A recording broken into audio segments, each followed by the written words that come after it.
संस्कृति सबकी एक चिरंतन, खून रगों में हिंदू है।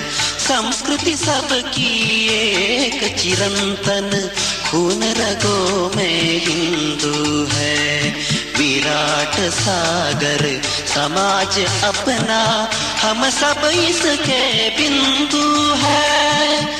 संस्कृति सबकी एक चिरंतन, खून रगों में हिंदू है।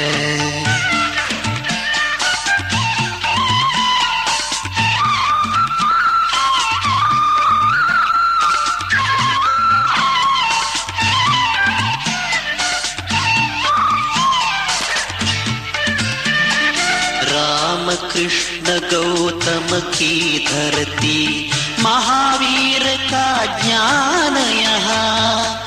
वाणी खंडन मंडन करती, शंकर चारों धाम यहाँ।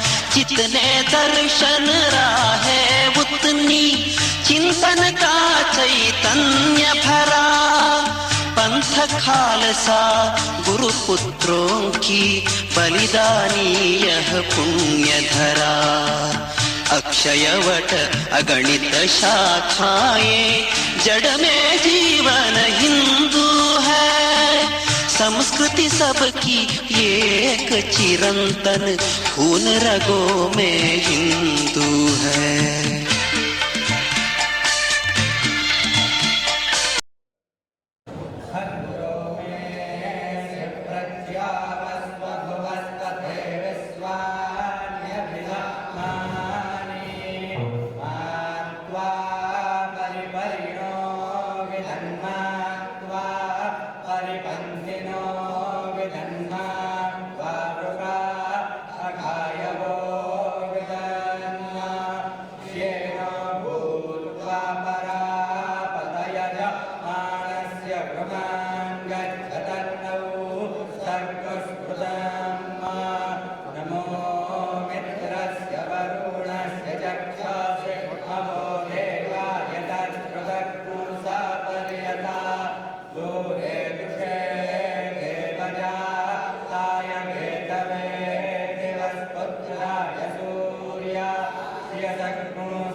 पूर्वोत्तरस्य यद्वै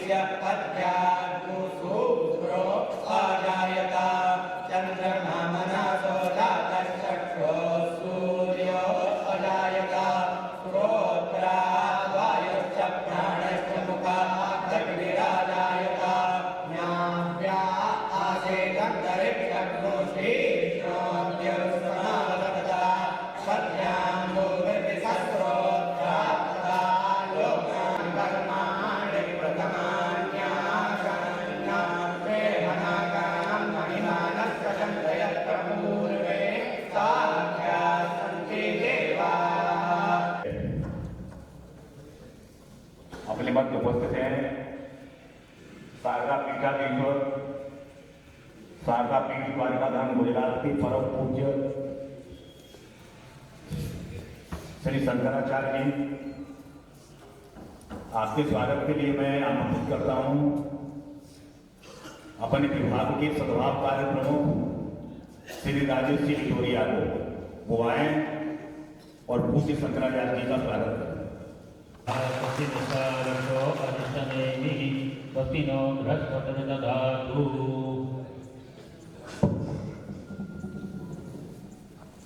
मंच पर उपस्थित संतगण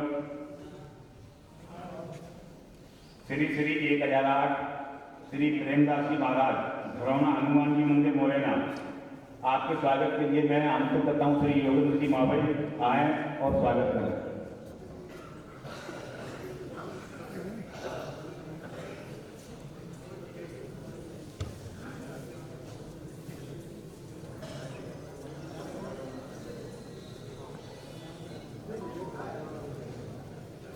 मैं दतिया पीताम्बरा पीठ से पधारे पूज्य संत श्री विष्णुकांत जी मुड़िया, आपके स्वागत के लिए मैं आमंत्रित करता हूं श्री सुदामा चंद्र जी। श्री सुदामा जी आए, स्वागत करें।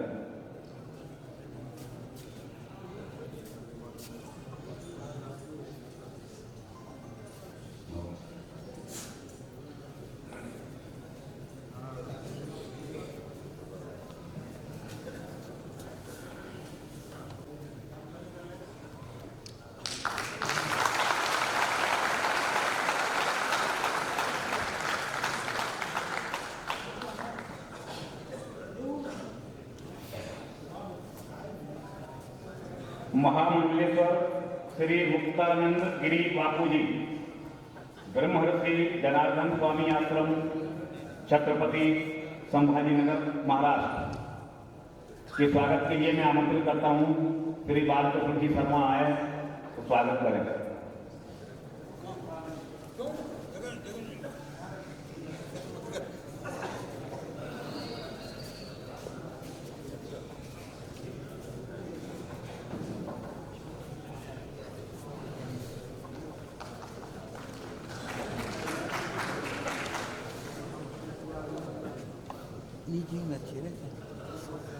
श्री विष्णु शरण जी महाराज तपसी बाबा मंदिर मुरैना के स्वागत के लिए मैं आमंत्रित करता हूं श्री आसाराम जी प्रजापति आए, उनका स्वागत करें।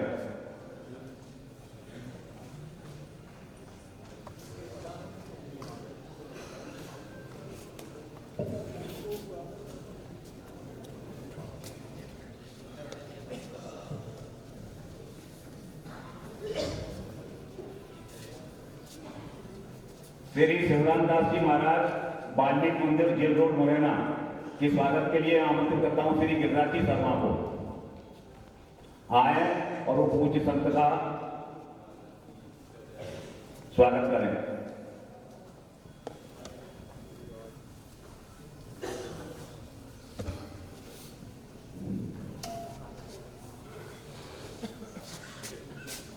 श्री कृष्णा जी भारती जोधा सरकार से पधारे हमारे बीच पूज्य संत के स्वागत के लिए मैं आमंत्रित करता हूं श्री भूप सिंह जी रजक। श्री जगदीश भारती जी जोधा सरकार से पधारे हैं, आप पूज्य संत के स्वागत के लिए मैं आमंत्रित करता हूं श्री राकेश जी नागर आए, स्वागत करें।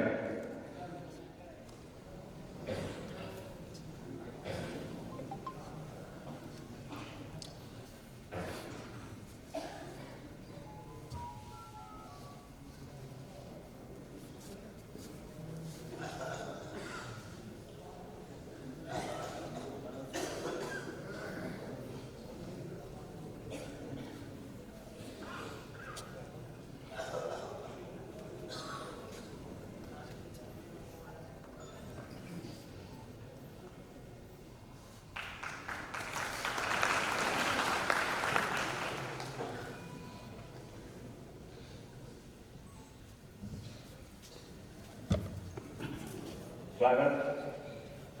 के उपरांत कार्यक्रम की अगली कड़ी के रूप में मैं आमंत्रित करता हूँ श्री अभयजी सिकरवार। आप अमृत वचन प्रस्तुत करें।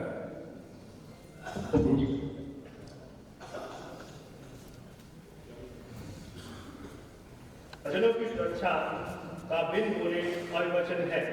तरुणों को अनिष्ट व्यसनों से मुक्त रखने वाला संस्कार टीक है।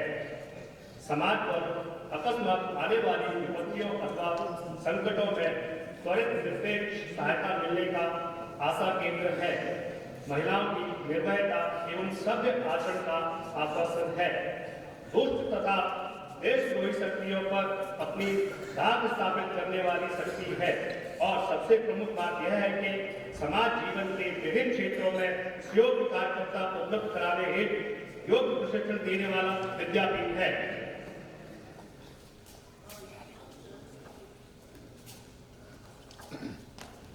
पीताम्बरा पीठ से पधारे, अपने दतिया के पीताम्बरा पीठ से पधारे श्री पूज्य संत विष्णुकांत की बुढ़िया से मैं निवेदन करता हूँ कि वो आप पूज्य शंकराचार्य जी का स्वागत करें।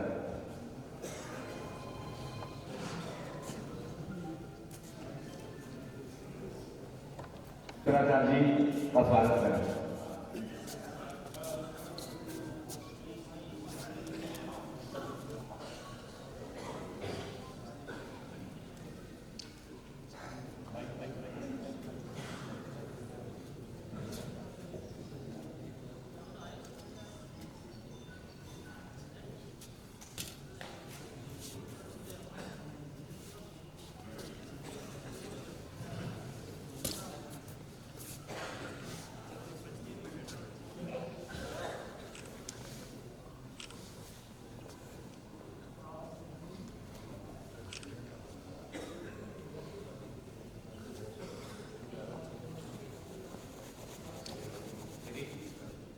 श्री सुरेश जी पचौरी एकल गीत प्रस्तुत करेंगे।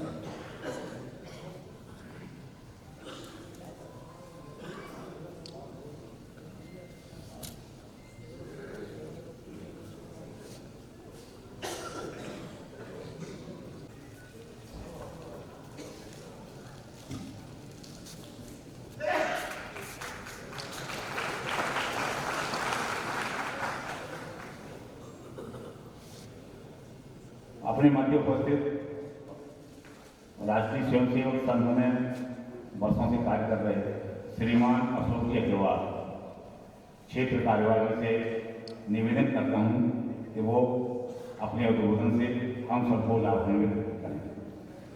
श्रीमान अशोक जी अग्रवाल।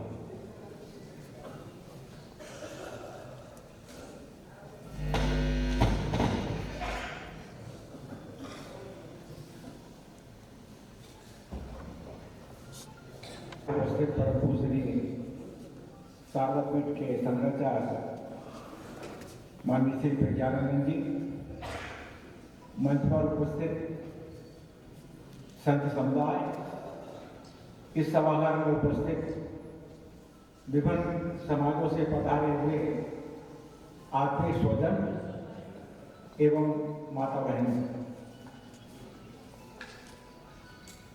बहुत प्रसन्नता की बात है कि गत वर्ष भी ऐसा एक सामाजिक सद्भाव सम्मेलन परम पूज्य सरसंचालक जी के अपने इस धरा पर आगमन के समय आयोजित किया गया था। उसी कड़ी में यह दूसरा सामाजिक सद्भाव सम्मेलन आज में संपन्न होने जा रहा है परम पूज्य संतों की सामने में। हम सब लोगों ने अभी अपने अपने समाज में चल रहे अच्छे कार्यों में सुधारों के बारे में बताया।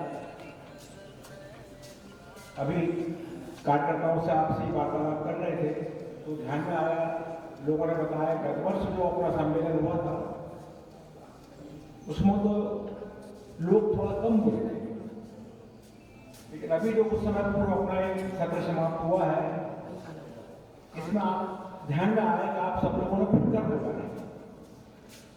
तो खुलकर कैसे बोला? खुलकर इसलिए बोला, हम कुछ करेंगे तो बोलेंगे, जब कुछ करेंगे नहीं तो बोलेंगे कैसे? अभी तक हम सबका ध्यान नहीं था कि हमारे समाजों में क्या क्या कुरीतियां हैं, उनका हमें सुधार कैसा करना था। अभी हम सब जिंदाबाद मुर्दाबाद में लगे रहते हैं, बाद में लगे रहते हैं। तो जब लोगों ने करने लगे, समाज में ध्यान आने लगा कि क्या क्या हमारे समाज के सामने चुनौतियां हैं, तो कुछ काम भी हुए, काम हुए। आप लोगों ने सबने खुलकर बोला कि हम सब जानते हैं कि हमारा जो देश है, भारतवर्ष है, सनातन देश है, सनातन परंपरा है, और हमारा देश विश्वगुरु था। हम सब जानते भी हैं, मानते भी हैं। सिर्फ हम सभी नहीं जानते, मानते, सारा भारतवर्ष मानता है। जो सनातन का विरोधी है, सनातन के विरोधी है, वो भी मानते हैं कि भारत प्राचीन काल में जगत गुरु था। तो प्रश्न है, जगत गुरु था तो ये था कौन? हम में ऐसी कौन सी कमी आई जिसके कारण हम जगत गुरु विश्व गुरु के सिंहासन से नीचे आ गए?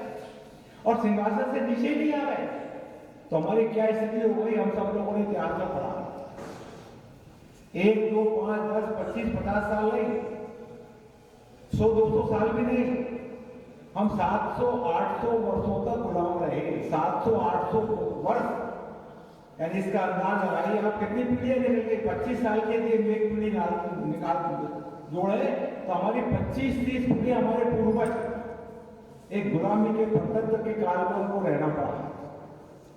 लेकिन वो तो हम ईश्वर की कृपा कहें, हमारी सनातन संस्कृति की कृपा कहें, हमारी हिंदू संस्कृति की कृपा कहें कि हमारी संस्कृति आज भी जीवित है।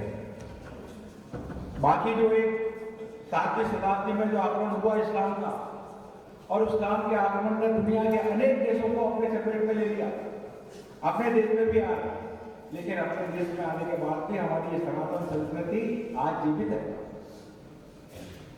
तो हम परतंत्र क्यों हुए, इसके बारे में हमने विचार किया होगा। क्योंकि हम, जैसे अभी एक बंधु ने नारा लगाया था, हम फटेंगे तो मिटेंगे, एक रहेंगे सेफ रहेंगे। ठीक है, हमारे प्रधानमंत्री जी ने नारा दिया है, योगी जी ने नारा दिया है, सबका ध्यान भी आकर्षित हुआ है।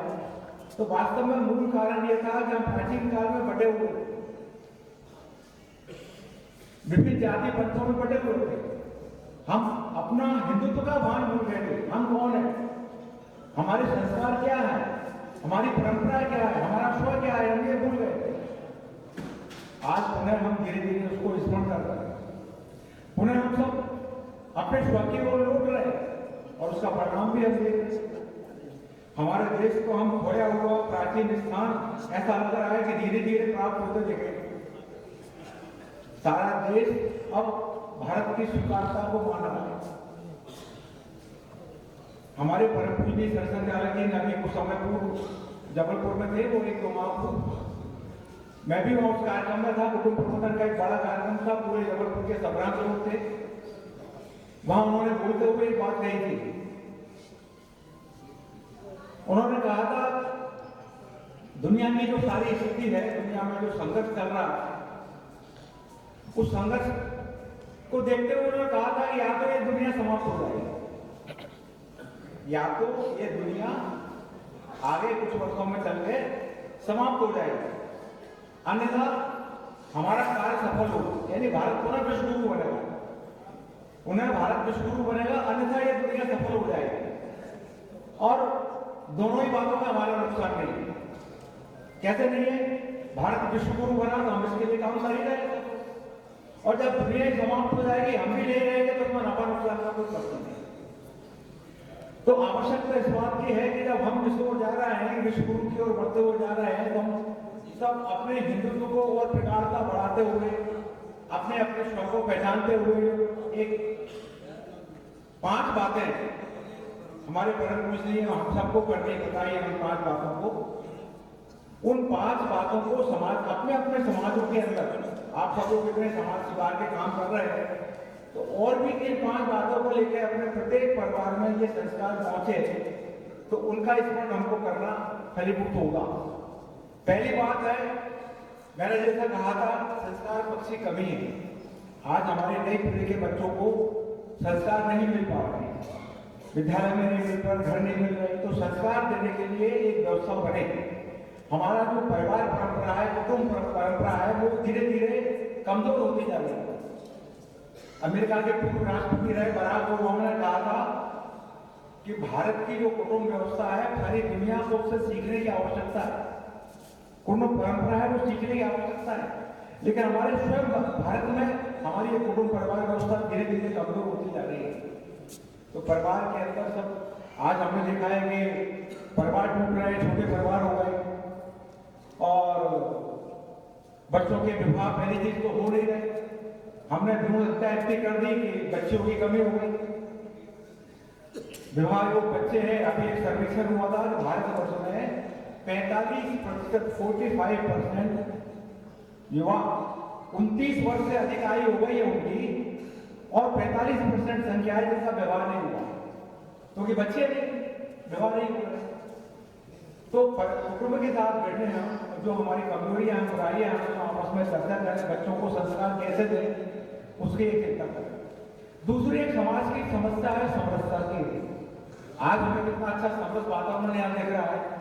ये वातावरण समरसता का सारे संपूर्ण समाज में जाना चाहिए, शहरों से लेकर ग्रामों तक जाना चाहिए, वन क्षेत्रों तक जाना चाहिए, और संपूर्ण हिंदू समाज समरस रूप से खड़ा हो, समरसता से खड़ा हुआ। ये 5 मूर्तियां हैं। अब इसको हम कहीं दीवार पर मारेंगे, किसी को मारेंगे, मूर्ति खुली रहेगी तो हाथ में चोट लगेगी, और 5 मूर्तियां मुक्का करके मारेंगे तो सामने वाले को चोट लगेगी। तो हम समरसता हम सबके जीवन में आना चाहिए। समरसता के आधार पर ही हम जो है विश्वगुरु थे, सारे विश्व को प्रेरणा देते थे, दुनिया को प्रेरणा देते थे। तीसरा जो विषय है, कुछ बंधुओं ने सुबह के पहले सत्र में ध्यान आकर्षण किया था, पर्यावरण का संकट। पर्यावरण का संकट इतना अधिक है, जैसे मैंने कहा, संचालक जी ने कहा था, दुनिया समाप्त हो जाएगी। दुनिया या तो संघर्ष में समाप्त हो जाएगी, और संघर्ष में समाप्त नहीं हुई तो ये पर्यावरण के प्रदूषण होने हो जाएगी। जल का संकट पड़ रहा है, पीने के लिए पानी नहीं बचेगा।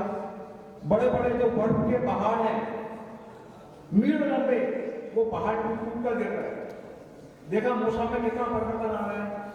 अभी कुछ समय पूर्व पढ़ने में आया था कि इस वर्ष का जो अक्टूबर मास था, अक्टूबर का महीना पिछले 25 वर्षों में सर्वाधिक गर्म था। तो गर्मी बढ़ती चली जा रही है, और कभी सर्दी के दिन भी बहुत अधिक बढ़ते चले जा रहे हैं। पर्यावरण में, मौसम में इतना संकट आ रहा है। इसके लिए हमने कुछ कार्यक्रम शुरू किए हैं। पॉलिथीन का इतना उपयोग हो रहा है, प्लास्टिक का इतना उपयोग हो रहा है, प्लास्टिक के बहिष्कार के लिए बार बार कह रहे हैं। लोगों को इतना समझाना है कि कैंसर बढ़ रहा है, कैंसर महामारी हो गया, आज सबसे बड़ी महामारी हो गया कैंसर, वो डायबिटीज को पीछे छोड़ने वाला है, पर लोगों को समझ में नहीं आता। हमारे जो अशिक्षित बस्तियों में रहने वाले बंधु हैं, मजदूर लोग हैं, श्रमिक लोग हैं, वो यदि पॉलिथीन में चाय लाकर पी रहे हैं तो समझ में आता है कि इनको समझदारी नहीं है। लेकिन अच्छे पढ़े लिखे लोग भी पॉलिथीन में चाय बना कर पी रहे हैं। कुछ समय पूर्व मैं गुना के कोर्ट में गया था, न्यायालय में। मेरे को अभिभाषक मित्र थे, उन्होंने मुझे आग्रह करके चाय पीने के लिए बुलाया अपने कक्ष में। मैं आग्रह उनको स्वीकार कर लिया, चाय पीने के लिए गया। तो चाय आई, चाय में आई, पॉलिथीन में चाय नहीं। अब मैं पॉलिथीन में आई चाय पीता नहीं हूँ। अब लेकिन उनका स्नेह प्रेम इतना अधिक था, वो आग्रह से उन्होंने मुझे बुलाया था। उस दिन मैंने आधे कप चाय उनकी पॉलिथीन की पी, पर बाहर जब मुझे छोड़ने आए तो मैंने उनसे कहा, देखो आपने आज मुझे चाय पिला दी, पर आज के बाद अभी ना तो आप कभी पॉलिथीन में चाय बनाना और न कभी किसी को पिलाना, क्योंकि पॉलिथीन में चाय आने के बाद ये जहर हो जाता है। और उसी कारण ऐसे और भी कई कारण है, प्लास्टिक जल रहा है, उपयोग कर रहे हैं, पानी की बोतल में पानी पी रहे हैं, तो ये जहर हो जाता है और उसके कारण कैंसर की महामारी फैलती है। नर्मदापुर में अपने कार्यकर्ता हैं डॉक्टर शेखा जी, कुछ वर्षों पूर्व उनके यहाँ गए थे, तो उन्होंने बड़ा अस्पताल चलता है, तो उनका भाषण मैंने कैंसर की यूनिट लगा ली। अब कैंसर के लिए तो लोग बम्बई जाते हैं, क्योंकि आप नर्मदापुर होशंगाबाद में कैंसर की यूनिट क्यों लगाई? कितने कैंसर के पेशेंट आ रहे हैं, इतने कैंसर के पेशेंट आ रहे हैं, क्योंकि वो पूरा क्षेत्र फसल की उपजाऊ है, इतना कीटनाशक का उपयोग करते हैं, इतने कैंसर बढ़ रहा है, इससे मैंने कैंसर की यूनिट डाली, कैंसर का इलाज करना। तो ऐसा जो है पर्यावरण का संकट हो रहा है। चौथा जो है हमारी अपनी संस्कारों की कमी हो गई, क्योंकि हम अपने स्वयं को भूल गए। हम हिंदू हैं, सनातन हमारी परंपरा है, सनातन इसका ना तो कोई आदि है ना अंत है, ऐसी हमारी सनातन परंपरा है। तो हम सनातन को भूल गए, अपने हिंदुत्व को भूल गए, अपने संस्कारों को भूल गए, हमारी परंपराओं को भूल गए, अपने रीति नीतियों को भूल गए। हमको वापस अपने स्वयं की ओर जाना है। स्व यानी सिर्फ स्वदेशी नहीं, स्व यानी स्वभाषा है, स्व संस्कृति है, स्वधर्म है, इन सबकी ओर लोग के जाना है। धर्म के बारे में अपने परम पूज्य शंकराचार्य हम अभी बताएंगे, आशीर्वचन देंगे। और इसके बाद जो है अपने नागरिक अनुशासन, हमारे देश में हम देखते हैं, बात करते हैं तो नागरिक शिष्टाचार, नागरिक अनुशासन की कमी है, बहुत बड़ी कमी है। लोग विदेश में जाते थे, कहते हैं विदेशों में तो ऐसा है, सड़कों को थूक नहीं सकता। मुझे भी कुछ देशों में जाने का अवसर मिला है, सिंगापुर, मॉरिशस, थाईलैंड इत्यादि, दुबई इत्यादि में गया हूँ।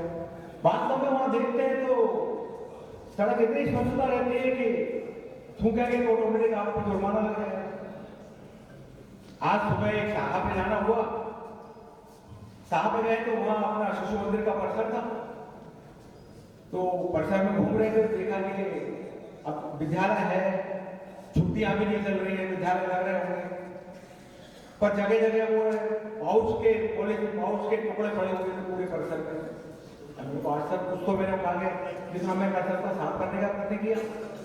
बाद में ध्यान आया कितने बच्चे पढ़ते होंगे, क्या 10 मिनट के लिए सभी बच्चों को इस परिसर को थोड़ा सफाई कर दीजिए, इतना ध्यान नहीं आया किसी को। तो जो पॉलीथीन या पाउच के टुकड़े पड़े हुए तो सबको उठा के एक तरफ डाल देते, पर हम सबका ध्यान नहीं। भगनी निवेदिता का एक संस्मरण आप लोगों ने सुना होगा। भगनी निवेदिता स्वामी विवेकानंद जी की शिक्षा से एक बार कलकत्ता आई और कलकत्ता की गंदगी देखकर उन्होंने कहा, वहां के एक कार्यकर्ता से सरपंच से कहा कितनी गंदगी है, तो उसने कहा बहन जी आपको मालूम नहीं है कलकत्ता की आबादी कितनी है। उस समय कलकत्ता की आबादी 1 करोड़ से अधिक थी, कि कलकत्ता की आबादी 1 करोड़ है। अच्छा, तो भगनी निवेदिता ने कहा कि कलकत्ता को साफ करने के लिए कितने करोड़ लोग लगेंगे, यानी 1 करोड़ लोग हैं उस कलकत्ता को स्वच्छ नहीं रख सकते। तो एक जो है हमारा स्वनुशासन है, स्वका भाव है, और एक नागरिक शिष्टाचार है, इसका भी हम सब ध्यान रखें। और नागरिक शिष्टाचार, कानून का पालन करें, यातायात का पालन करें, बहुत सारी बातें हैं।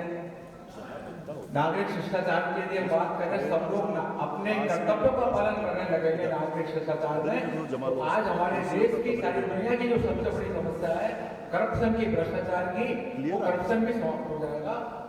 अंत में एक 2 बात अंके रखते हुए मैं अपने कथन को समाप्त करूंगा।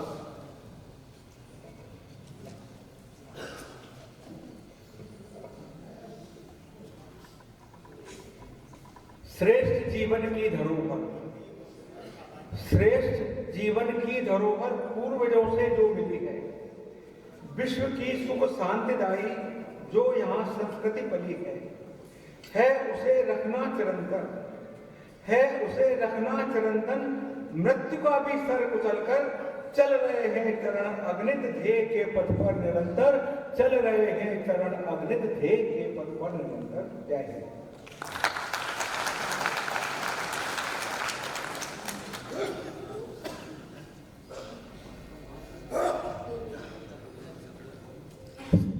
समाज अपनी श्रेष्ठता को प्राप्त करे, ऐसा सार गर्भित उद्बोधन श्रीमान क्षेत्र कार्यवाह जी ने हम सब के बीच रखा।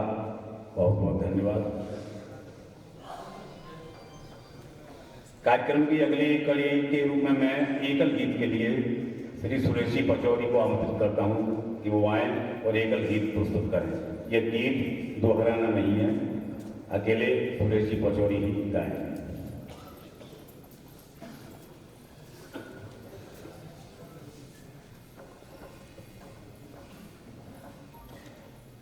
विश्व गगन पर भरत देश की फहरे फिर से अरुण पताका, प्राण बिंदु हिंदू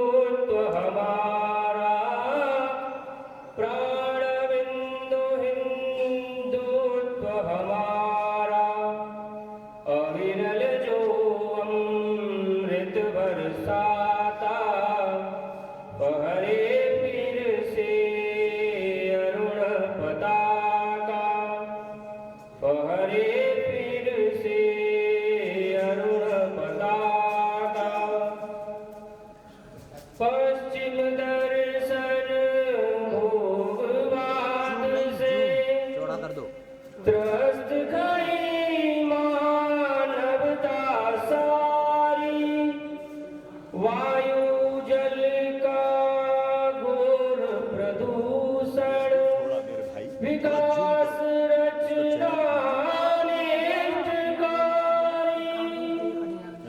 वेद ज्ञान से करें प्रकाशित, वेद ज्ञान से करें प्रकाशित, बनना है नव युग निर्माता, पहरे फिर से अरुण पताका, पहरे फिर से अरुण पताका, ऋषि मुनियों की इस धरती ने सदा जगत को अपना माना, मानव ही क्या जड़ चेतन में इसी परम सत्ता को जाना,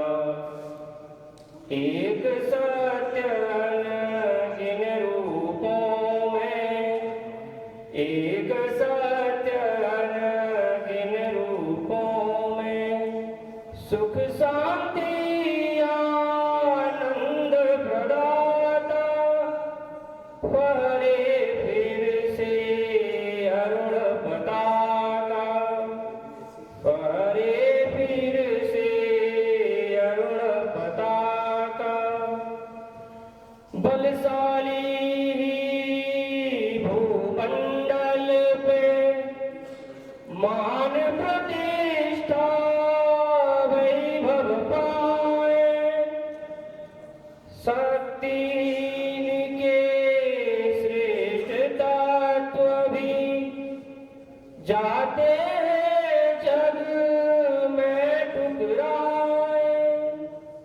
पहचाने निज शक्ति गौरव, पहचाने निज शक्ति गौरव, बनना है नव युग निर्माता, हरे फिर से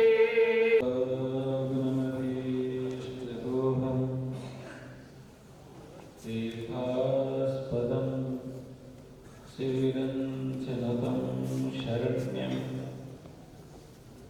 प्रत्यार्तिहं प्रणतपालभवाब्धिशोतं वन्दे महापुरुषते चरणारविन्दं, राम रामेति रामेति रमे रामे मनोरमे, सहस्रनाम तातुल्यं राम नाम वरानने। बोलो वृंदावन बिहारी लाल की।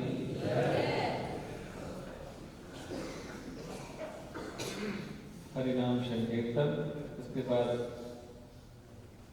चिंतन और चर्चा हम लोग करेंगे। भाव प्यार से पहले हरिनाम संकीर्तन।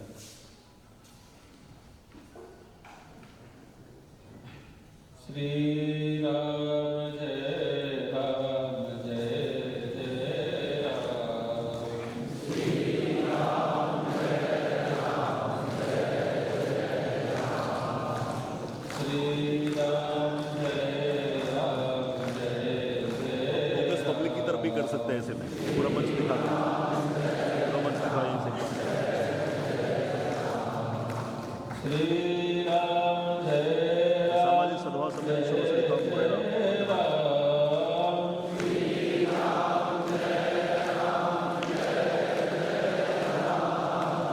श्री राम जय राम जय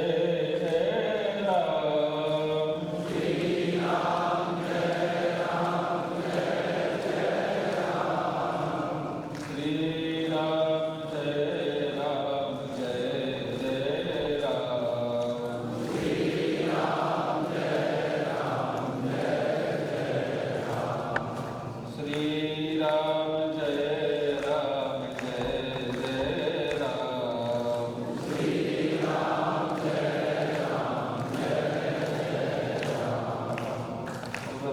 बिहारी लाल की। धर्म की अधर्म का प्राणियों में विश्व का भारत भारत भारत भारत गंगा माता की सत्य सनातन धर्म की। नमः पार्वती पते हर हर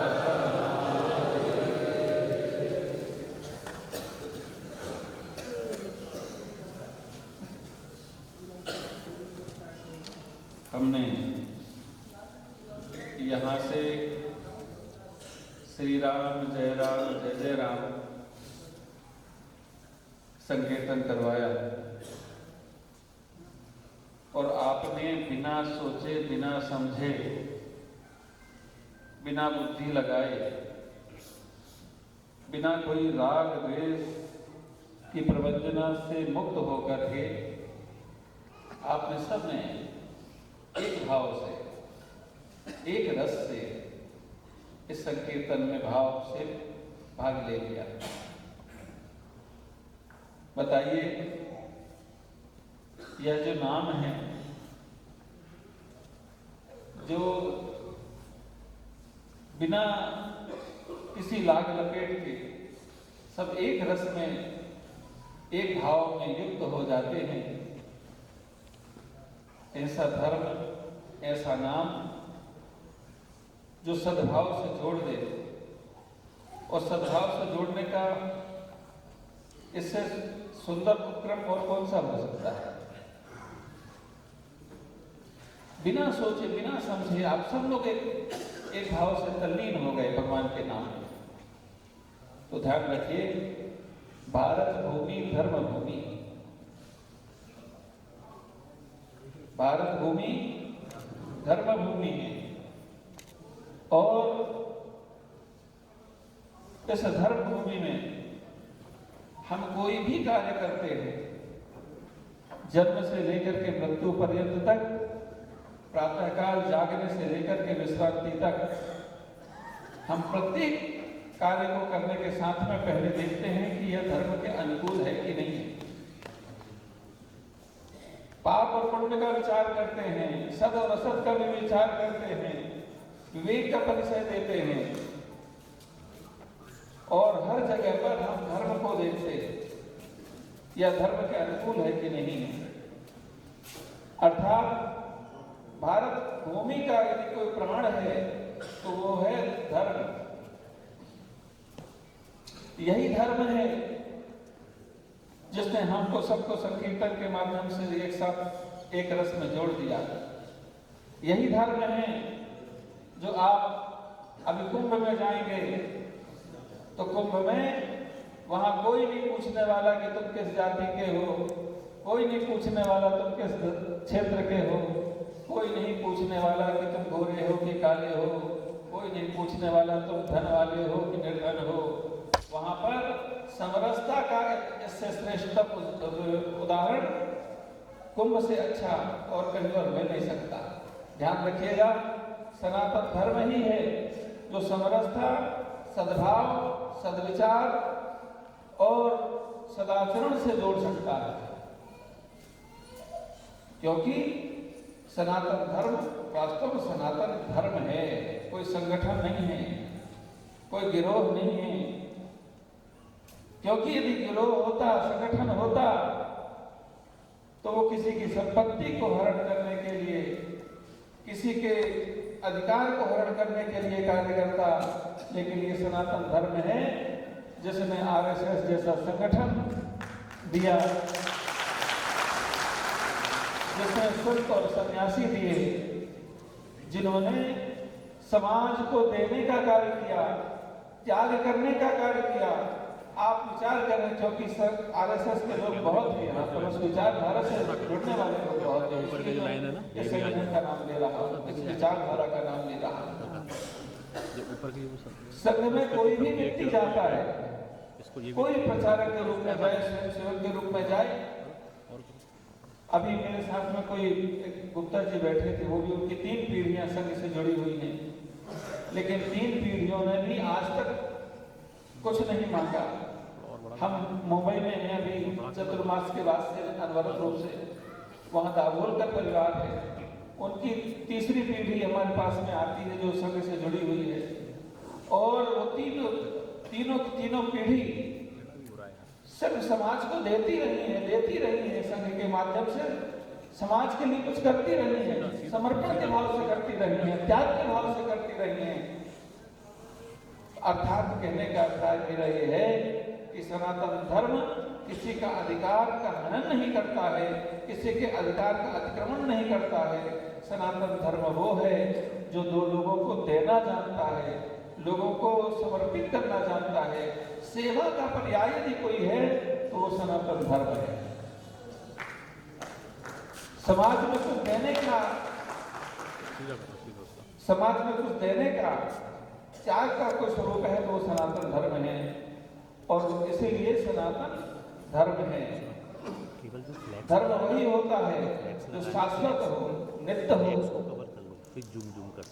जो आदि हो, अनादि हो और अनंत हो।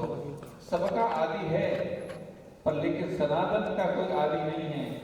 सनातन सबका आदि है, पर सनातन का कोई आदि नहीं है, इसलिए सनातन आदि भी है। सबका आदि है पर इसका कोई आदि नहीं है, इसलिए अनादि भी है। सबका अंत हो जाता है, लेकिन सनातन स्वरूप परमात्मा का अंत कभी नहीं होता है। यह अंत भी है, और हमारे जो यह सनातन विचार हैं यह वेदों से प्रमाणित है। वेदों अखिल मूल धर्म, वेद हमारे धर्म के मूल स्वरूप हैं। इसलिए हमारे यहाँ पर धर्म को हम जानते हैं तब तो अच्छी बात है, नहीं जानते हैं तो हम कोई ज्ञानी ब्रह्मवेत्ता सद्गुरु की शरण में जाते हैं, सत्यों की शरण में जाते हैं। और यही कारण है कि आज आपने हमको बुलाया है, संत महापुरुषों को बुलाया है कि जो जानते ठीक है, नहीं जानते तो ये संत महापुरुष अपने आचरण से कुछ ज्ञान दे करके बता देंगे, कुछ अपने आचरण व्यवहार से ही आपको ज्ञान का प्रकाश कर देंगे। तो इसलिए हमारे यहाँ पे परंपरा है तद विधि प्रणिपाते तद प्रश्न सेवया, संतों के पास में जाया जाता है, सदगुरु के पास में जाया जाता है, उनके पास में जाते हैं। ध्यान रखिएगा, आप पैसा खर्च करो, पैसा खर्च करके न ला सकते हो, नदी थोड़ी न ला सकते हो। नदी के पास में जाना पड़ता है, पिपासु हो, जिज्ञासु हो, क्योंकि हमारे यहाँ का तो वेदांत का पहला ही सूत्र है, ब्रह्म सूत्र का पहला ही सूत्र है, अथा तो ब्रह्म जिज्ञासा, ब्रह्म को जानने की जिज्ञासा, उस परम तत्व को जानने की जिज्ञासा। उस परम तत्व को जानने की जिज्ञासा हुई तो किसी ज्ञानी सदगुरु की चरण शरण में चले जाते हैं, तद विधि प्रणिपाते हैं, प्रणाम करते हैं, झुकते हैं, प्रणति निवेदन करते हैं, अपने अहंकार और बुद्धि को उनके चरणों में प्रणत कर देते हैं, रख देते हैं, समर्पित कर देते हैं। तद विधि प्रणिपाते हैं, फिर प्रश्न करते हैं वो हम, मैं कौन हूँ। तब ज्ञानी सदगुरु ब्रह्म ज्ञानी कहता है कि तत्त्वमसि, ये 4 महावाक्य हैं, और ये 4 महावाक्य नहीं है, एक महावाक्य में एक वेद का पूरा सिद्धांत समाहित है। एक महावाक्य तत्त्वमसि, तव एवसि, तुम वही हो। बोले हम वही हैं, और वही हैं। बोले आप वही हो जो मैं हूँ। तो बोले आप कौन हैं? बोले मुझे समझना है तो प्रज्ञानम ब्रह्म, ज्ञान के माध्यम से तुम मुझे समझ सकते हो। अर्थात मैं ब्रह्म स्वरूप को मैंने जान लिया है, ब्रह्म तत्व को मैंने जान लिया है। ब्रह्मविद् ब्रह्मेव भवति, ब्रह्म को जान करके व्यक्ति ब्रह्म ही हो जाता है। ब्रह्म स्वरूप को जानने के लिए ब्रह्म स्वरूप सद्गुरु के शरण में तुम आए हो, तो मैं क्या हूँ मुझे समझने के लिए प्रज्ञानम ब्रह्म, ज्ञान से ही ज्ञान को प्राप्त कर सकते हो। ध्यान रखना, ज्ञान ही ज्ञान का बोध करा सकता है, अज्ञान कभी ज्ञान का बोध नहीं करा सकता। तो ज्ञान को प्रज्ञानम ब्रह्म, और जब प्रज्ञानम ब्रह्म का दूसरा सूत्र दे दिया तो फिर तीसरा सूत्र अयम आत्मा ब्रह्म, मेरी आत्मा ही ब्रह्म है, इसका बोध हो गया। तीसरा सूत्र का तीसरा महावाक्य का अयम आत्मा ब्रह्म, मेरी आत्मा ही ब्रह्म है। और जब मेरी आत्मा ही ब्रह्म है, इस बात को हमने जान लिया तो वही आत्मा ही ब्रह्म है। तो ब्रह्म स्वरूप का बोध हो जाने पर वही कह देता है अहम ब्रह्मास्मि। ये चौथा सूत्र प्रकट हो जाता है। तो इन सबको महापुरुषों के चरणों में बैठकर के इन सबको प्राप्त किया जाता है, ज्ञान को प्राप्त किया जाता है। ये ज्ञान की परंपरा, ज्ञान को प्राप्त करने की परंपरा यदि कहीं है तो हमारे भारत भूमि में ही है। आपने कहा ना कि भारत कभी विश्व गुरु था, क्या कारण था कि आज ज्ञान का या पुंज, ज्ञान को उद्भाषित कर देने वाला विश्व गुरु भारत, आज इसकी महिमा में कहीं ना कहीं कोई ना कोई ऐसा विचार करने वाला विषय आया है जिसके लिए हम कह रहे हैं कि हम कभी विश्व गुरु हुआ करते थे। तो आज हमारे में क्या अंतर आ गया? ध्यान रखना, चेतना के स्वर और चेतना के स्वरूप में उतना अंतर है जितना हीरे और पत्थर में है। जमीन और आसमान के समान इसमें अंतर नहीं है। चेतना के स्वर वो जो हम कह रहे हैं, हम वही बात तो कह रहे हैं जो हमारे पूर्वजों ने कही। हम वही बात कह रहे हैं जो धर्मशास्त्रों में कही गई है। हमारे महापुरुषों की कही हुई बात की ही हम पुनरावृत्ति कर रहे हैं। समाज कहता है महाराज जी बिल्कुल सच कह रहे हैं, बहुत अच्छा बोल रहे हैं, सही कह रहे हैं। समाज ये तो कहता है कि आप बहुत अच्छा बोल रहे हैं, लेकिन समाज से आचरण का विषय नहीं बना रहा है, व्यवहार का विषय नहीं बना रहा है। कोई ना कोई कारण तो है इसके पीछे कि जो हमारी बात को सत्य के रूप में स्वीकार तो कर रहा है, लेकिन उसे अपने आचरण का, व्यवहार का विषय क्यों नहीं बना रहा है? कोई ना कोई कारण है। और जब कारण ढूंढने के लिए जाते हैं तो बस कारण यही आता है समझ में कि चेतना के स्वर तो हमारे पास में है, लेकिन कहीं ना कहीं चेतना का स्वरूप हमसे दूर हो गया है। जिस दिन चेतना का स्वरूप हमारे पास में हो जाएगा, उसी दिन चेतना के स्वर को बोलने की आवश्यकता नहीं होगी। चेतना का स्वरूप ही चेतना के स्वर बन करके समाज का मार्गदर्शन करने लग जाएंगे, समाज का पथ प्रदर्शन करने लग जाएंगे। आज वही चेतना के स्वरूप का अभाव के चलते ही हम बिलक बिलक भाव में बट गए हैं। हम उसी राम के संतान अपने आप को कहते हैं जिन राम ने इतनी बड़ी क्रांति करी, जहां पर अवध में 4 घाट थे। एक घाट राजघाट था जहां राज परिवार स्नान करता था, एक सरोवर के एक घाट में माताएं बहनें पानी लाया करती थी, स्नान करती थी, पनघट था। दूसरा घाट था जो नागरिक घाट था, और तीसरा घाट, चौथा घाट था जो पशु आदि वहां पर जल पीते थे। ये 4 घाट थे। लेकिन जब राम राजा बने तो राम राज्य ऐसे ही नहीं आया, राम राज्य ऐसे ही नहीं आया बंधु। राम ने कितनी बड़ी क्रांति की है, समझने जैसा विषय है। आज हम लोग सब चिंतन करते हैं, हम हिंदू राष्ट्र की बात करते हैं, हम सनातन राष्ट्र की बात करते हैं, करना भी चाहिए, लेकिन विचार इस बात का भी होना चाहिए कि सनातन तो तब भी था जब कंस था, सनातन तो तब भी था जब रावण था। हमें सनातन तो चाहिए, हमें हिंदू राष्ट्र तो चाहिए, लेकिन हमें हिंदू राष्ट्र कंस और रावण वाला नहीं चाहिए जो कांग्रेस के जमाने में हमको प्राप्त होता। हमको हिंदू राष्ट्र चाहिए, हमको सनातन राष्ट्र चाहिए, लेकिन सनातन राष्ट्र के साथ में हमें राम राज्य चाहिए, जहां दैहिक भौतिकता का राम राज्य का हो नहीं जाता। कोई शोषित नहीं होगा, कोई पीड़ित नहीं होगा, कोई दीन नहीं होगा, कोई दुखी नहीं होगा, सबके जीवन में समरसता का भाव होगा। कुंभ जैसा महापर्व जहां पर आ जाएगा, जहां एक शंकराचार्य स्नान करेगा, वहां पर समाज का कोई भी व्यक्ति जाकर के स्नान करने का साहस रखेगा। और समझने की बात हमारी इतनी विशेष है कि सनातन भारत को ये सदा से था, सदा से है और सदा से रहेगा। सनातन को मिटाने वाले मिट गए, लेकिन सनातन कभी मिटा है।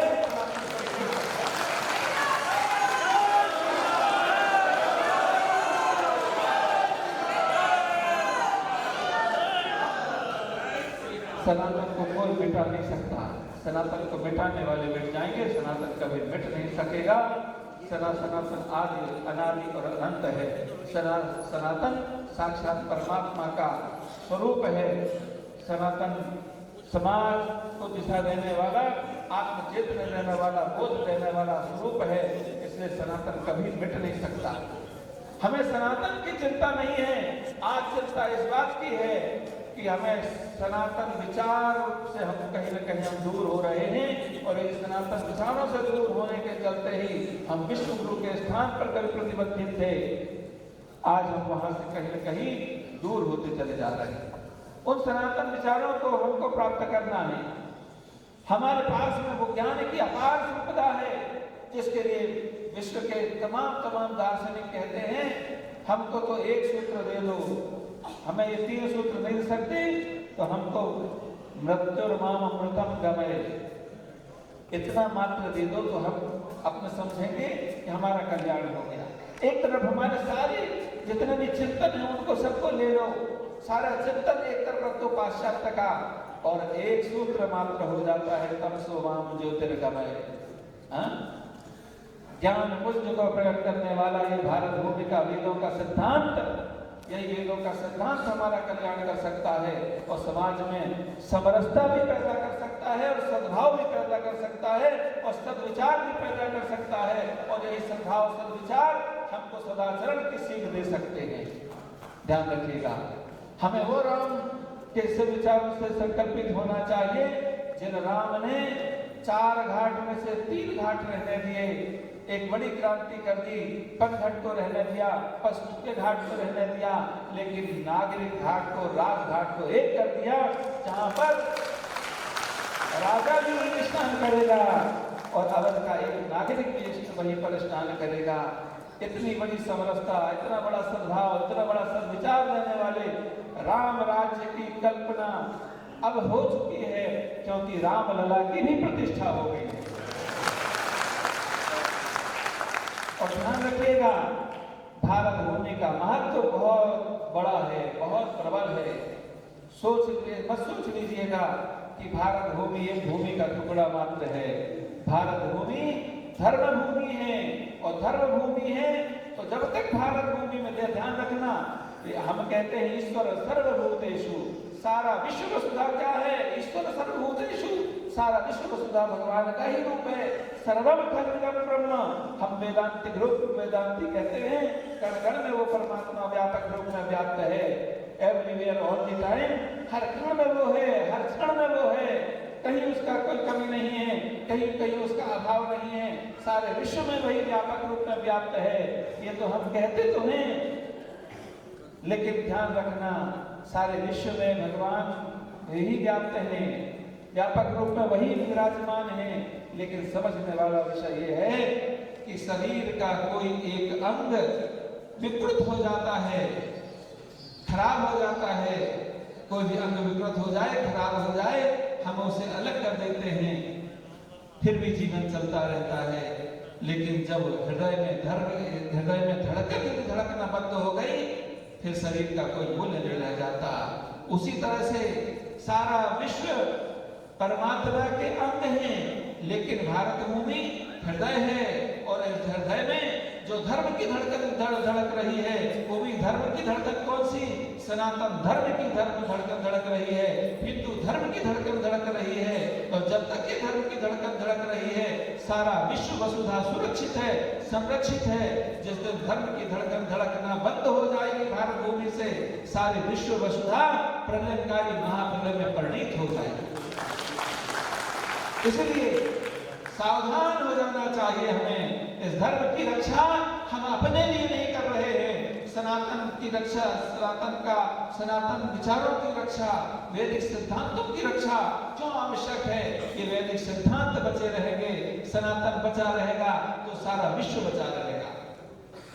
एक तरफ ध्यान रखना, एक तरफ वो संस्कृति है जो आतंकवाद को पोषित कर रही है, एक तरफ वो संस्कृति है जो आतंकवाद को सृजित कर रही है।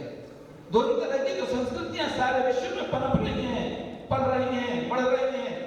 एक आतंकवाद को पोषित करने वाली वो ईसाईयत संस्कृति और दूसरी तरफ आतंकवाद को जन्म देने वाली वह मुस्लिम संस्कृति, आतंकवाद को सृजित करने वाली, अतिवाद को सृजित करने वाली, ये दो ही संस्कृतियां सारे विश्व में हैं। उनके बीच में हम देखें तो चींटी की टांग के बराबर है।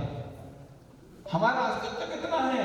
सिर्फ चींटी की टांग के बराबर, फिर भी हमारा महत्व है। क्यों है?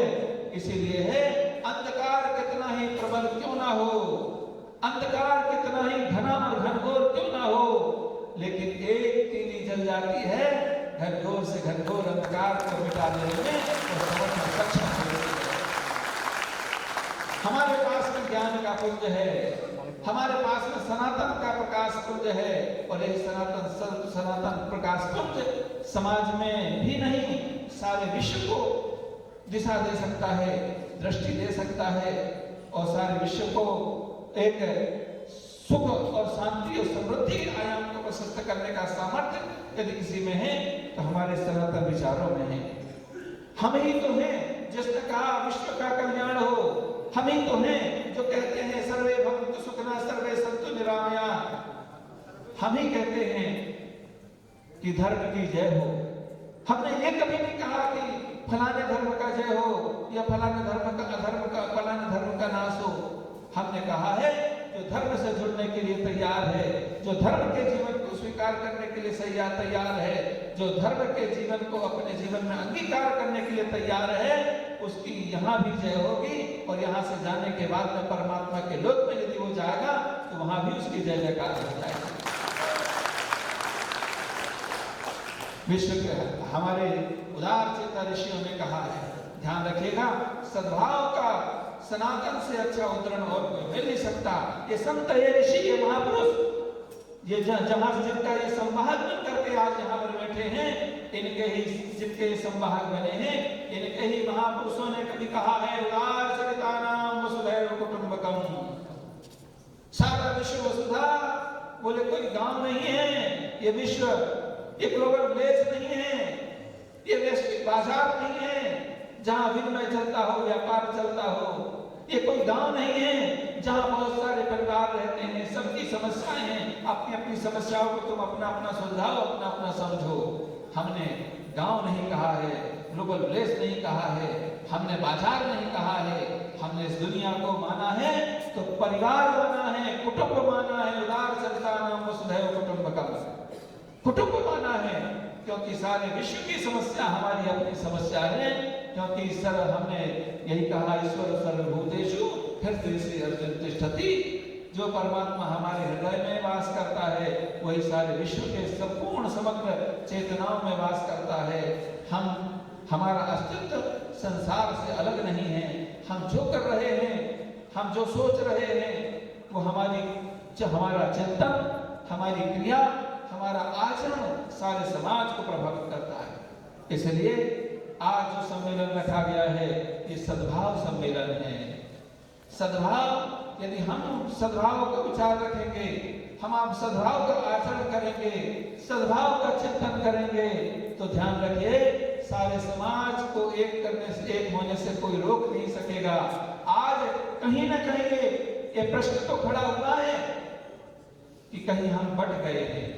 इसीलिए तो एक योगी को बोलना पड़ा है, इस देश के कोई एक बड़े चिंतक को, जो राजगद्दी राज सिंहासन पर बैठे हुए एक व्यक्ति को बोलना पड़ा है, जो सनातन को लेकर के आगे बढ़ रहा है, उसको बोलना पड़ा है कि बटोगे तो कटोगे। क्यों बोलना पड़ा? कहीं ना कहीं कोई ना कोई कारण तो है, कहीं ना कोई बात तो कहीं ना कहीं से सुलग रही है। एक आग, उस आग को बुझाना पड़ेगा, और वो आग कोई दूसरी आग नहीं है, वो आग है कौन सी? जातिवाद की आग।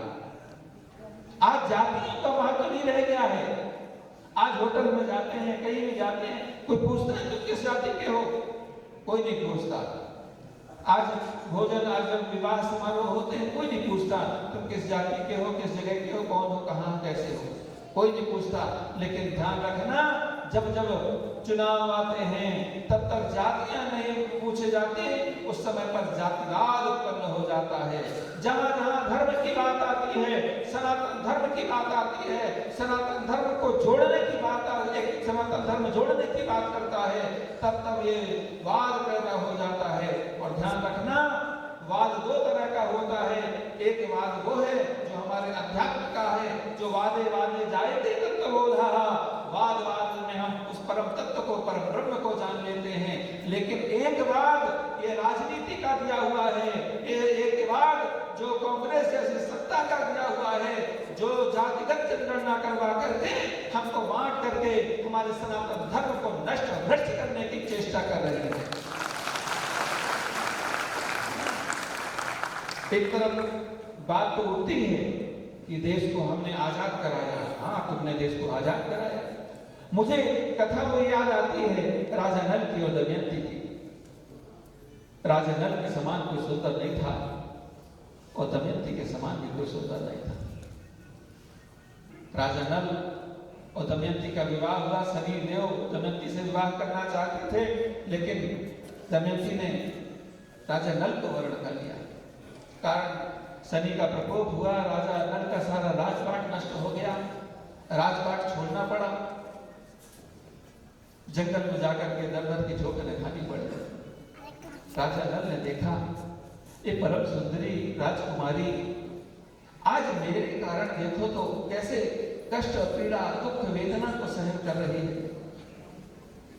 असीम कष्ट को सह रही है, अर्धांगिनी है, मुझे छोड़ नहीं पाएगी, लेकिन इसके दुख मुझे देखे नहीं जाते, क्या करूं? तो राजा नल ने दमयंती के पिता के राज्य के निकट में रात में सोती हुई दमयंती को छोड़ करके दूर चले गए। वहां पर पास में कोई अजगर था। प्रातःकाल उठी, देखी, पुकारती रही, आर्यपुत्र कहाँ है? लेकिन राजा नल तो नहीं मिले। मिल गया एक अजगर और वह अजगर निगलने लगा। दमयंती को बचाओ बचाओ बचाओ वंदन करके करुणामय पुकार दमयंती की गुंजित करने लगी। और उसी समय पर एक पहलिया आया, देखा कि एक सुंदरी को, एक देवी को ये अजगर निगल रहा है। आकर के उसी समय पर तत्क्षण बाण का संधान किया, अजगर को समाप्त किया और राजा ने त्याग किया था नल दमयंती का, उसका उन्होंने उसका रक्षण किया। ध्यान रखना, बहरिया की दृष्टि तब तक शुद्ध थी, पवित्र थी, पावन भावना थी, तब तक जब तक वह रक्षा कर रहा था। लेकिन जब रक्षा कर लिया, रक्षा हो गई, रक्षा होने के बाद में उसके सौंदर्य को देख करके काम भरी दृष्टि से देखने लगा। ये भारत की नारी है, काम भरी दृष्टि को पहचान जाती है। कहने लगी दमयंती, अरे बहरिया, तूने मुझे छुआ तो नष्ट हो जाएगा, क्योंकि मैं पतिव्रता नारी हूं। मेरे पातिव्रत का प्रताप है कि तू नष्ट हो जाएगा, जल जाएगा, भस्म हो जाएगा। ध्यान रखना, जब भारत रूपी दमयंती को अंग्रेज रूपी अजगर निगल रहा था, उस समय पर कांग्रेस रूपी बहरिया पहुंचता है। उस कांग्रेस में ध्यान रखना, उस कांग्रेस सिर्फ जो आज की कांग्रेस है ये लोग ही नहीं थे, हमारे आरएसएस के माता पिता, हमारे आरएसएस के जितने भी संगठन के तमाम लोग थे, तमाम जितने राष्ट्रवादी जो विचारधारा को रखने वाले, इनके सबके माता पिता उस समय कांग्रेस में रह करके देश की रक्षा के लिए कार्य कर रहे थे, क्योंकि वही एक आंदोलन चलाने वाली संस्था थी, जिसके कारण सब लोग उसके तले काम कर रहे थे। इसका मतलब ये कांग्रेस वो जमाने की कांग्रेस का फायदा आज तक ले। तो मेरा कहने का अभिप्राय सिर्फ इतना सा था कि दमयंती, भारत रूपी दमयंती को जब अंग्रेज रूपी अजगर निकल रहा था, कांग्रेस रूपी बहरिया वहां पर पहुंचा। रक्षा करने तक तो शुद्ध दृष्टि थी, पवित्र दृष्टि थी, पवित्र भाव, पवित्र विचार थे। लेकिन जिस दिन सत्ता आ गई, सिंहासन मिल गया, तो उस दिन सिवा विभाजन के अतिरिक्त, विभक्त करने के अतिरिक्त कांग्रेस ने हमको दिया क्या? ये विचार करने का विषय है। और वही विभक्त करने का भाव ये जातिगत जनगणना है। ये जातिगत जनगणना क्या है? जातिगत जनगणना से कांग्रेस जैसे शासन करने वाले राजनीतिक दल को शासन मिल सकता है, सत्ता मिल सकती है, लेकिन ध्यान रखना ये सनातन धर्म टूट जाएगा, ये देश टूट जाएगा। और ध्यान रखना धन चला जाता है, दोबारा आ जाता है, पद चला जाता है, दोबारा आ जाता है, लेकिन धर्म चला जाता है तो धर्म दोबारा कभी नहीं। तो हमें चिंता जातियों की नहीं करनी है, हमें चिंता सनातन की करनी है। हमें विचारों की, सनातन एक विचार है जो हमें वेदों से प्राप्त होते हैं। इस सनातन विचारों को किसी व्यक्ति ने नहीं बनाया है जो कोई राग और द्वेष से भरा हो। ये सनातन विचार प्रकृति ने हमको दिए हैं। प्रकृति के पोषक हमारे आदिवासी समाज के लोग, इनको भी वर्ग लगा करके, इनको भी वाद का नाम दे करके नक्सलवाद के रूप में उनको बना रहे हैं। कहीं नक्सलवाद, कहीं आतंकवाद, कहीं अतिवाद, ऐसे विचार ये क्यों बनाए जा रहे हैं? सिर्फ सत्ता के लिए। लेकिन सत्ता तो मिल जाएगी, लेकिन देश का क्या होगा इस बात का चिंता वो लोग नहीं कर पा रहे हैं। लेकिन वो नहीं कर पा रहे हैं तो हमारे पास में ऐसे ऐसे संगठन हैं जो आज सद्भाव सम्मेलन करवा करके हमें उन विचारों, उन प्रभावों, उन दुष्प्रभावों से भी हमको अवगत करा रहे हैं जो हमारे देश के लिए, हमारे समाज के लिए, हमारे सनातन के लिए क्या उपयोगी हैं और क्या उपयोगी नहीं हैं।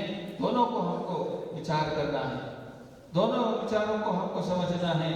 और ध्यान रखिएगा कि भारत जो है वो कितने विचारों से मिलकर के बना है, कितनी जातियों से, कितने प्रकार की भाषाओं से मिलकर के बना है। लेकिन इस सब सारे समाज को हमको किसने जोड़ करके रखा है? धर्म ने जोड़ करके रखा है। दक्षिण का आदमी, उत्तर का आदमी एक दूसरे की भाषा नहीं जानते, दोनों की संस्कृति अलग अलग है, भाषा अलग अलग है, खान पान अलग है, रहन सहन अलग है, लेकिन दोनों जब मिलते हैं तो बोल देते हैं राम राम, जय सिया राम, जय गोविंदा, और जय गोविंदा कह करके अलग अलग होकर के भी एक हो जाते हैं। ये धर्म ने ही हमको जोड़ करके रखा है।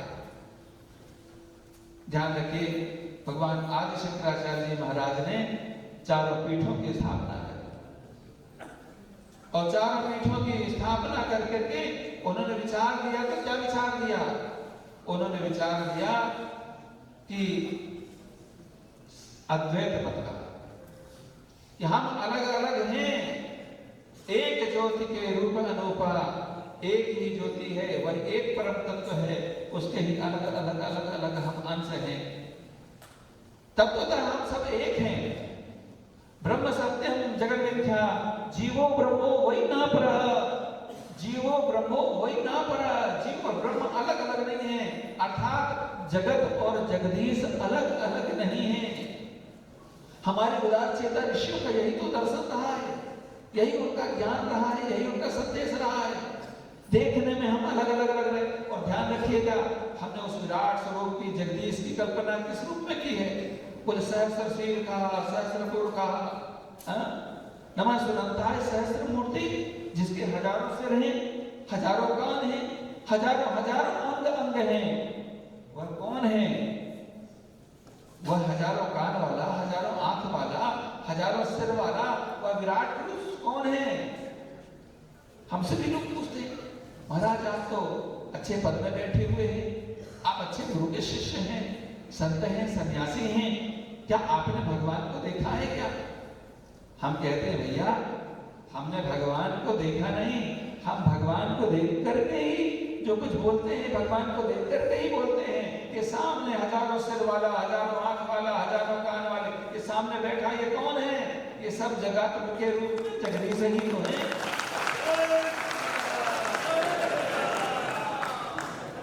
जगत और जगदीश को हमारे ऋषियों ने अलग अलग नहीं माना। जो विराट रूप में जो हमको संसार में समग्र दिख रहा है, या परमात्मा का ही स्वरूप है? परमात्मा ही है। ये तो बात वैसी ही हो गई। समुद्र में रहने वाली एक मछली दूसरी मछली से पूछ रही है ये समुद्र कहाँ होगा, ये समुद्र कैसा होगा? उस मूर्ख मछली को कौन समझाए, अज्ञानी को कौन समझाए? तू जिसमें जी रहा है, तू जिससे जी रहा है वह समुद्र ही है। कौन बताए अज्ञानियों को तुम जिस जगत में जी रहे हो वही जगत ही जगदीश है, जगत ही परमात्मा है। तो यही अद्वैत मत है कि हम सब परमात्मा के स्वरूप हैं, हम सब परमात्मा के और अंश हैं। सब घट मेरो साइया खाली घट नहीं कोई, बलिहारी उस घट की जा घट प्रगट होए। सबके हृदय में वो परमात्मा है, सब हम परमात्मा के हैं। लेकिन हाँ, परमात्मा के तो हैं, लेकिन उस परमात्मा को प्रकट भी तो करना पड़ता है। हाँ? एक राजा ने अपने पुरोहित को पूछा भगवान कहाँ रहता है, परमात्मा कहाँ रहता है? उन्होंने दूध बुलाया और दूध से पूछा राजन ये क्या है? बोले दूध है। बोले इसमें घृत, इसमें घृत? बोले दूध में घृत है। यदि आपने स्वीकार कर लिया ये दूध है तो दूध में घृत है ही है, ये मानने के लिए आप बाध्य हैं। उसी तरह से कोई पूछेगा ये क्या है तो आप यही कहेंगे ये जगत है। लेकिन ये जगत है ये मान लिया तो जगत में जगदीश है ही है, ये मानने के लिए ही आता है।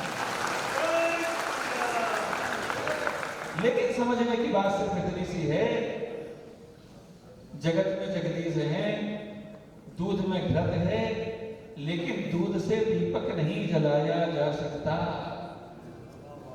दीपक जलाना है तो उसको जमाना पड़ेगा, मंथन करना पड़ेगा, पकाना पड़ेगा, घृत बन जाएगा, और घृत बन जाएगा तो ज्ञान दीपक प्रकट हो जाएगा, प्रकाश पुंज प्रकट हो जाएगा।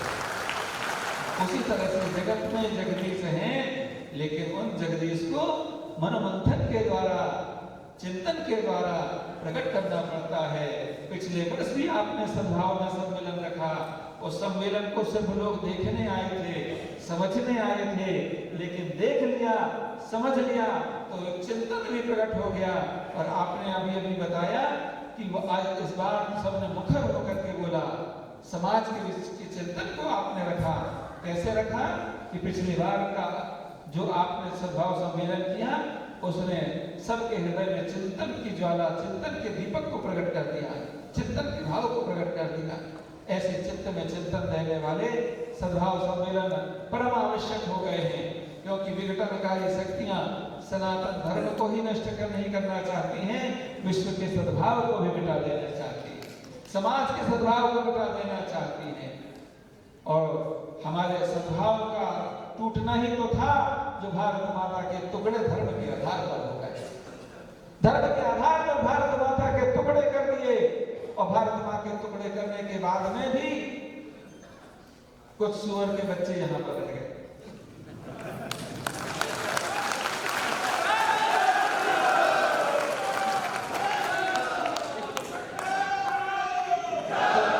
तो क्या अब ऐसा नहीं होना चाहिए?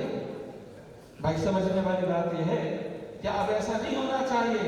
हमारे घर में मेहमान आता है तो हम मेहमान नवाजी करते हैं। अरे मेहमानों की तो छोड़ो, हमारे यहाँ तो कुकर सुकर भी आते हैं तो उनको भी किसी न किसी रूप में हम भोजन तो देते ही देते हैं। हाँ?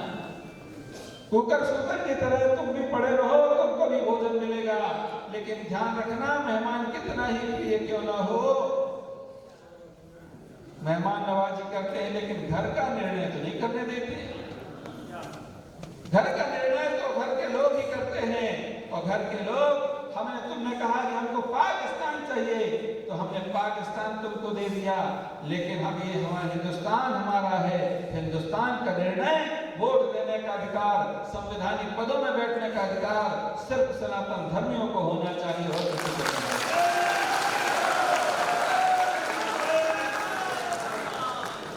और किसी को ये होना नहीं चाहिए। अब जब बात आती है कि बांग्लादेश में जो हो रहा है, सद्भाव को मिटाने वाला तत्व कौन है, समझने जैसा है। बांग्लादेश की घटना झकझोर देने वाली है और मानवता के सद्विचारों को नष्ट करने वाली वो विचारधारा जो इस्लामिक विचारधारा है, उसने सिर्फ भारत को लिए नहीं, सिर्फ सनातन धर्मियों के लिए नहीं, संपूर्ण विश्व की मानवता को सर्वसार करने वाला कार्य जो हुआ है, उसने यह दिखा दिया है यह कौन सी कौम है जो देश के नहीं संपूर्ण विश्व के सद्भाव को मिटा करके और आतंकवाद और अतिवाद को प्रकट करने वाली ऐसी कौम प्रकट हुई है। उससे प्रति सचेत हो जाने की आवश्यकता है, सबको सचेत हो जाने की आवश्यकता है। बात उठ रही है कि हिंदुस्तान से ऐसी विचारधारा को पाकिस्तान भेज दो, कोई कहता बांग्लादेश भेज दो। अरे पाकिस्तान भी हमारा है, बांग्लादेश भी हमारा है। अरे अखंड भारत बनेगा तो हमें तो पूरी सभी की आवश्यकता पड़ेगी कि नहीं पड़ेगी? अखंड भारत बनाएंगे तो इन सभी की हमें आवश्यकता पड़ेगी। अखंड भारत के लिए संघर्ष सहित समग्र संगठन काम कर रहे हैं और एक दिन निश्चित रूप से हमारा भारत अखंड भारत का रूप धारण करेगा ही करेगा। विचारधाराओं को न पाकिस्तान भेजने की आवश्यकता है, न अफगानिस्तान भेजने की आवश्यकता है, न बांग्लादेश भेजने की आवश्यकता है। ये बांग्लादेश के लिए भी नहीं है, पाकिस्तान के लिए नहीं है, इनका स्थान तो सर्व जहान्नुम है और तो है नहीं। बस आप लोग सब सद्भाव सद्विचार एक जो कह रहा हूं कम, समझना ज्यादा। पहले लोग लिखते थे ना चिट्ठी, लिख रहा हूं कम समझना ज्यादा, तो कह रहा हूं कम समझना ज्यादा। सद्भाव सद्विचार ही हमको एक रख सकते हैं। सद्भाव का जो यहाँ पर एक चिंतन प्रकट करने का उपक्रम हमारे संघ परिवार के द्वारा हुआ है।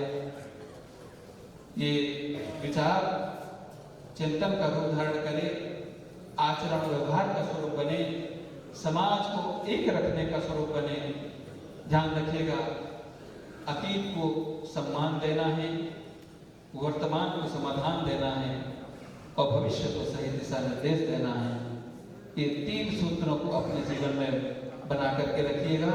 सत्य के हम लोग पुजारी हैं, समझने जैसी बात है। हम 70 साल तक पिसते रहे, सत्य पिसता रहा, लेकिन वो बात हमें याद आ जाती है कि सत्य प्रताड़ित हो सकता है, पराजित नहीं हो सकता। और सत्य प्रस्तुति के लिए होता है, स्तुति के लिए नहीं होता। और सत्य को प्रमाण की आवश्यकता नहीं होती, उसे तो प्रणाम की आवश्यकता है। हमारे आज के सद्भाव विचार के साथ में आप सब ने बहुत सुंदर भाव से यहाँ एकत्रित हुए, लेकिन यहाँ से हमें कुछ न कुछ लेकर के जाना चाहिए। और ध्यान रखिएगा, संकल्प में बड़ी शक्ति होती है। वही संकल्प शक्ति थी जो आपकी एक नेता ने कभी कहा था कि हमारा संकल्प है कि हमारी राष्ट्रवादी शक्ति पूरे राष्ट्र में शासन करेगी, राष्ट्र को दिशा और दृष्टि देगी। और वो संकल्प आज देखिए लगभग पूरे होने की दिशा में। तो श्रेष्ठ संकल्प यदि होता है, सत्संकल्प यदि होता है, वह अवश्य पूरा होता है। हम यह चाहते हैं कि सद्भावना के इस महाकुंभ में आप सब एकत्रित हुए हैं, तो यहाँ से भी कोई एक अच्छा संकल्प लेकर के जाएं।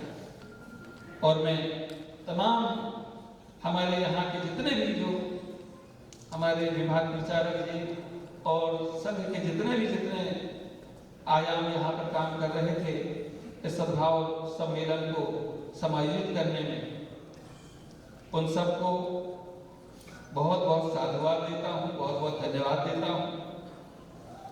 पिछली बार कम संख्या थी, इस बार उससे दुगनी तिगनी संख्या यहाँ पर आई है, ऐसा लोगों ने कहा।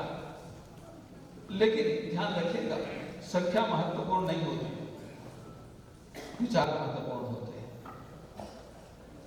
विचार एक व्यक्ति के पास में भी विचार हो जाता है तो एक व्यक्ति ही कितने कितने लोगों को शिक्षा दे करके, उपदेश दे करके, और कितने लोगों का मार्गदर्शन कर देता है, कितने लोगों का पथ प्रदर्शन कर देता है।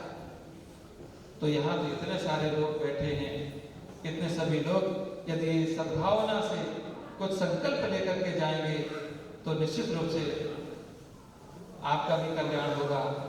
टॉर्च होती है ना, अंधेरा है तो हमारा भी मार्गदर्शन कर देती है, और लेकिन उस टॉर्च का सहारा लेकर के पता नहीं कितने कितने लोग भी, उनका भी मार्ग सुगम हो जाता है, सरल हो जाता है, सहज हो जाता है। तो आप लोग भी इस संकल्प से अपना तो कल्याण करेंगे, लेकिन और भी समाज के लोगों का कल्याण करेंगे। कल्याण करने की भावना, देने की भावना का नाम ही सद्भावना है। सद्भावना का अभिप्राय है जिस भावना से कभी कोई मुक्त नहीं हो सकता। सद्भावना का मतलब है सद्भाव, सद्भाव का मतलब है आत्मभाव, आत्मभाव का मतलब होता है जिससे कभी कोई मुक्त ना हो सके, जिससे हम कभी मुक्त ना हो सके। आत्मा से कभी मुक्त हो सकते हैं? ये स्वभाव, आत्मभाव, ये स्वभाव, आत्मभाव, सद्भाव, इससे हम कभी मुक्त नहीं हो सकते। यह हमारा आत्मा का भाव है। नदी नाव संयोग, ध्यान रखिएगा, नदी नाव संयोग। नदी में नाव है, ये संयोग मात्र है, स्वभाव नहीं है, सद्भाव नहीं है। सद्भाव क्या है? बस उसका प्रवाह होना, स्वाभाविक रूप से प्रवाहित होना। उसी तरह से हम अपनी आत्मा से जुड़ जाएं, अर्थात तो ब्रह्म जिज्ञासा, हम अपने ब्रह्म तत्व स्वरूप अपनी आत्मा से जुड़ जाएं। उस आत्मा के प्रभाव से हमारे अंदर में जो परम चेतन है, उस परम चेतन की दिव्य भावना जिसका नाम सद्भाव है, वो सद्भाव आपके अंदर में जब जो स्वाभाविक रूप में है, उनको जब आप पुंजीभूत कर लेंगे, उनको उद्भाषित कर लेंगे, उनको प्रकाशित कर लेंगे, उसे अपना आचरण व्यवहार का विषय बना लेंगे, तो सारे समाज का विषय बन जाएगा और सारे समाज का परम कल्याण होगा। मेरी बहुत बहुत शुभ अनुशंसा है। आप सब वरिष्ठ प्रचारक यहाँ पर बैठे हैं, सब अपने अपने विचार में, अपने क्षेत्र में, कार्य में सब बड़े बड़े पारंगत हैं।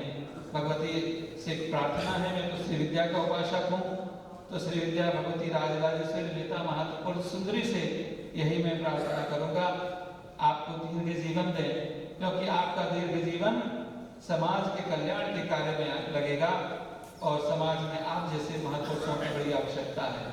संत महापुरुष यहाँ पर विराजमान हैं, सभी संत महापुरुषों ने अपने कार्यों को छोड़ करके, अपने आध्यात्मिक कार्यों को छोड़ करके, प्रवृत्ति को छोड़ करके आज सद्भाव इस महासमर में, इस सद्भाव के इस महाकुंभ में आप सब पधारे और कुछ न कुछ चिंतन किसी न किसी रूप में आपका भी समाज में सभी लोगों के बीच में गया होगा और जाएगा। मैं आप सबको भी बहुत बहुत भगवती की मंगलमय कामना के साथ में साधुवाद देता हूँ कि आप लोग सब यहाँ पर उपस्थित रहे। एक संकल्प आपने हमारे सबके बीच में है, उस संकल्प को लेकर के हम यहाँ से प्रस्थान करेंगे, है ना? थोड़ा सा संकीर्तन और इसके बाद में यहाँ से प्रस्थान करेंगे। गोविंद जय जय गोपाल जय जय, गोविंद जय जय गोपाल जय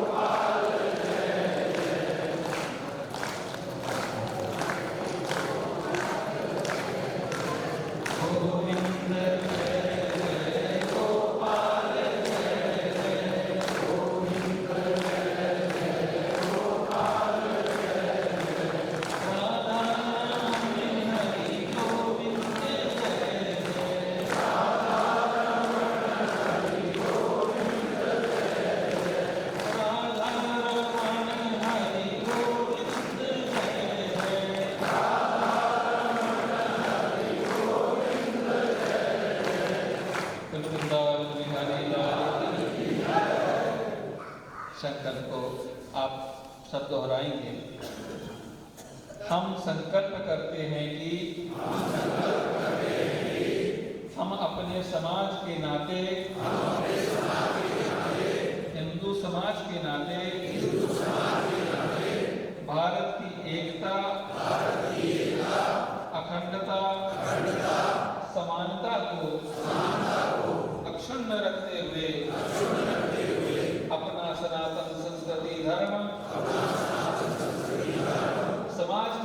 के लिए अपने तन मन धन जीवन को अर्पित करते हैं। इस हिंदू राष्ट्र का, हिंदू समाज का विकास में हम सब साथ साथ मिलकर काम करेंगे। समाज में स्वदेशी, स्वभाषा, स्वभूषा, स्वत्व का, स्वाभिमान का जागरण हम करेंगे। हम अपने मातृभूमि को, पीने वाले जल को, वायु को प्रदूषण मुक्त करेंगे। हम अपने कुटुंब में रामायण, महाभारत, वेद पुराण, उपनिषद, गीता, त्रिपिटक, गुरु ग्रंथ साहिब आदि ग्रंथों का परिचय, महापुरुषों का आदर्श संस्कार के रूप में सिखाएंगे। हम सब समाज मिलकर आपस में समन्वय, समरसता, सद्भाव से एक दूसरे को समान सहयोग सेवा करने का संकल्प लेते हैं। अब हम अपने भारत के नागरिक के नाते अपना संविधान, संस्कृति की रक्षा करते हुए अपना कर्तव्य को निभाएंगे। भारत की आस्था को जागृत करते हुए भारत को स्वच्छ रखेंगे। भारत में अनुशासित रहेंगे। सीमाओं की रक्षा, आंतरिक सुरक्षा में हम एक दूसरे की मदद करेंगे। मतांतरण, दुष्ट आचरण होने नहीं देंगे। स्वधर्म में जिएंगे। श्री राम का आदर्श, श्री कृष्ण का धर्म, शिव जी का कल्याण, गुरु गोविंद जी का त्याग, शिवा राणा का पराक्रम, बुद्ध महावीर की करुणा, अहिंसा हम लिए चलेंगे। यही हमारा संकल्प है। जय भारत। भारत माता की, गंगा माता की, भारत,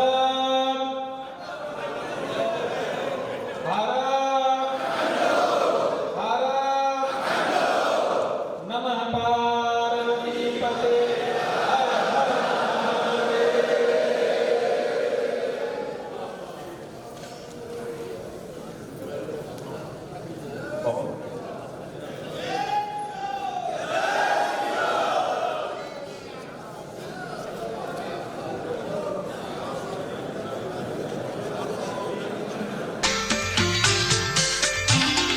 संस्कृति सबकी एक चिरंतन, खून रगों में हिंदू है। संस्कृति सबकी एक चिरंतन, खून रगों में हिंदू है। विराट सागर समाज अपना, हम सब इसके बिंदु है। संस्कृति सबकी एक चिरंतन, खून रगों में हिंदू है।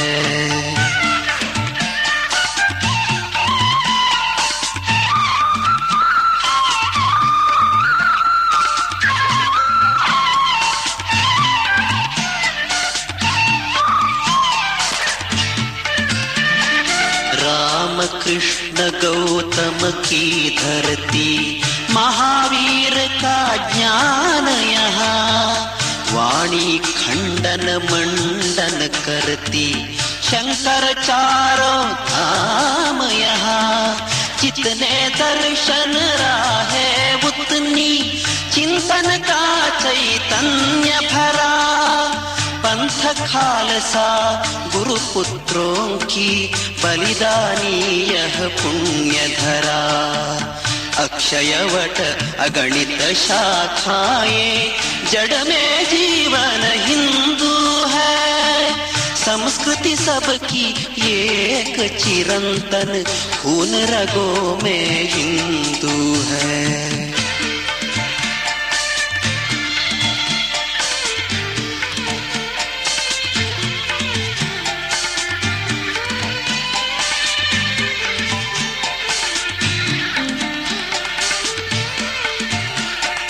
कोटि हृदय है भाव एक है, इसी भूमि पर जन्म लिए। मातृभूमि यह कर्म भूमि यह पुण्य भूमि हित मरे जिए। हारे जीते संघर्षों में